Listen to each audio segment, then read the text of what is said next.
Hello and welcome to the first ever romance roast, starring me, I guess. So, hi everyone. Basically, what a romance roast is, I read terrible romance novels and I tell you everything that's wrong with them, ultimately. I have no issue with romance novels. I know there's so many people out there that have issue with romance novels, saying that they're not real literature, but the fact of the matter is they can be silly, they can be ridiculous, but they're real books. They have a fan base. They are a legitimate form of storytelling. Basically, I'm just pointing out all the ridiculousness. I was kind of inspired by the Oscar Wilde quote that there's no such thing as a moral or immoral book, those that are well written and those that are tedious. Basically, I'm showing you all the tedious ones that are a lot of fun to read because they're so ridiculous. So the first one we're starting out with is Ghost Lover by Liza O'Connor. Sorry, horrible lighting. Basically, to sum up, this book is about a woman named Senna who meets a man who basically breaks into her house, and it turns out he's supposedly a wealthy Englishman. He was down on his luck because his inheritance is basically locked up, even though he's an adult, until he can prove himself responsible, because basically he dropped $1 million in a poker game in 10 minutes. And his older brother said, no, you're going to spend it all. When you're a responsible adult, you can have it back. I'm not sure if that's legally in real life, that's how that works. No idea. Seems silly. He's an adult. He can fuck up his life if he wants to. But anyway, so basically he breaks into Senna's house and ultimately promises her, because he thinks she's beautiful, and he crashes at her house for a while. He's like, if you marry me, a marriage of convenience, I will come into my money. You don't have to worry about money problems because she's flat broke. He's like, you can come with me. So basically he goes with her to England, and they meet his horrible older brother. And, you can imagine, of course, the marriage of convenience doesn't work out because Senna falls in love for the horrible older brother, and the poor younger brother, he meets someone too. Now, the question I'm sure that all of you are asking is, Katie, it says Ghost Lover. Where's the ghost? Well, when they get to this beautiful English mansion, because of course it is, it's a beautiful English mansion that is haunted, because of course it fucking is, of course it's fucking haunted. Basically, there's a ghost cat, so that's a positive. There's a weird ass ghost cat, and then there's the ghost of one of the first dudes of the family line, and if you're buried in the family plot, basically you can come back as a ghost. So that's fucked up. But so this ghost basically back in the day was an artist, was a painter, but he was also a horrible womanizer, allegedly had over 200 kids. And he confirms, and he's like, oh, it was more than that. So he has so many kids. So he's running around causing trouble, whatever. Well, Senna is staying there, and basically, because obviously she realizes she's falling madly in love with the older brother. And, she's chilling in the bathtub. And of course she's blown away by all the wealth because she hasn't had anything. So she's always taking baths. Because she never had a bathtub, so she just keeps taking long baths. And she keeps falling asleep in the bath, which is super unsafe. That's how you die. But anyway, so she keeps falling asleep in the bath. Well, basically she's in the bath at one point, and she thinks it's the older brother that comes in because it looks like him and talks like him. And basically she is seduced in the bathtub by what she thinks is the older brother. Turns out it's the fucking ghost pretending to be the older brother, which I feel like is a little rapey. It's a lie. But she's chill with it. Senna's chill with it and basically keeps, hooking up with the ghost, which is all sorts of wrong.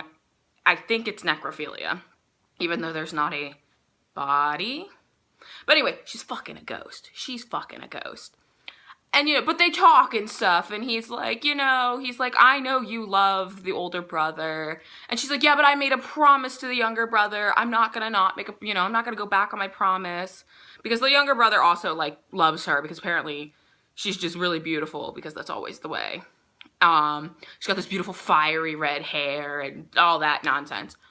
But basically how to get out of it is the ghost somehow is able to find this girl that looks remarkably similar to Senna and sends the older brother to go retrieve her and bring her back to England for the younger brother. And basically the girl that looks like Senna, plot twist, it turns out later you find out they're actually sisters, like half-sisters, and that's really awkward.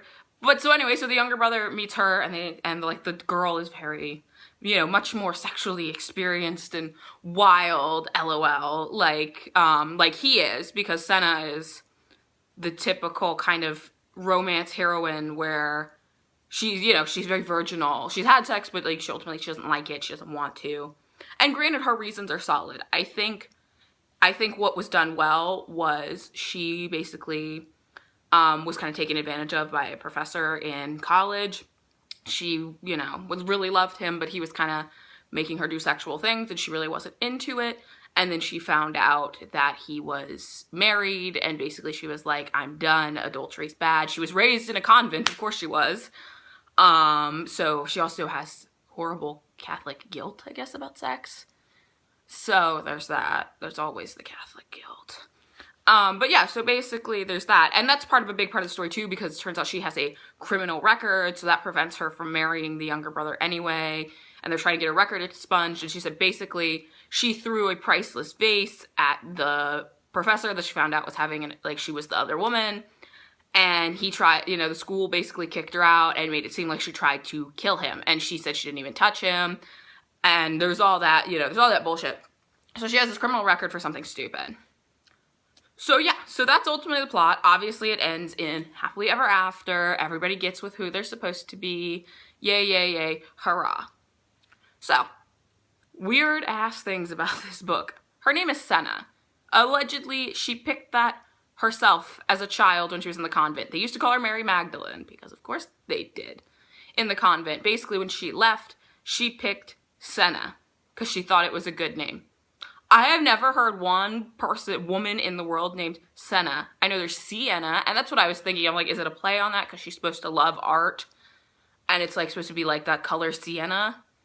But still, her name is Senna, and it's Senna, and that's her name. So there's that. The ghost sex in itself is fucking weird. Like, I just don't understand how ghost sex works. Because apparently it does. Like, he's not a tangible entity. How does... that's my question. It's just... And like, you know, obviously this should not even be a question, is how does ghost sex work with people? But that happens a lot. And it leads questions. But there's also the idea of the ghost can possess the body of somebody and use it as a vessel for sex. And so, like, the older brother was like, if you're gonna do that with her, you only can use my body, and that happens one time.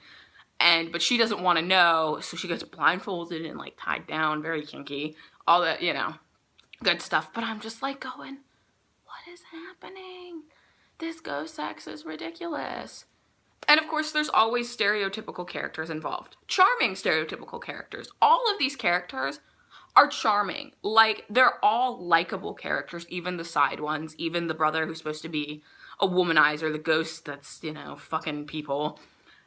Like, everybody is likable in the book. And that's the thing that's so, even though this book is ridiculous beyond belief, and there's so many plot lines going on with these surprise, long lost siblings. Senna's an orphan, she finds out who her parents are, like, you know, there's too much plot-wise going on. It's crazy, it's insane. But the characters are likable. They really are. And so no matter how ridiculous this book is, it was enjoyable. Like, it was a fun read and a quick read. It's about 200 pages, but it goes by like that. So yeah, so if you enjoy ghost sex, trying to get criminal records expunged, long lost siblings, crazy plot lines, ghost cats, an endearing cast of characters, then I highly recommend this book. So that is all for my roast, and I will see you guys next time. Bye-bye.